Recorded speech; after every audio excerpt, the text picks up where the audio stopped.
Hi friends, this video shows how to download and install software update.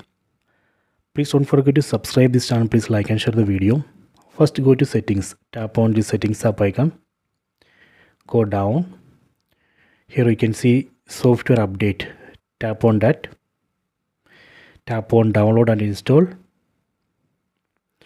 You can see the phone says there is an update, One UI 6.1.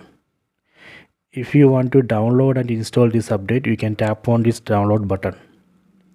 If you want to check what is in this update, you can tap on all changes, and here you can just read it. Here you can find what is actually included in this update.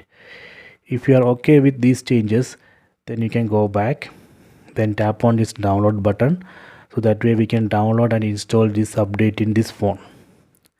Okay, so this way we can download and install software update. I hope you have enjoyed this video. Please subscribe this channel. Please like and share the video.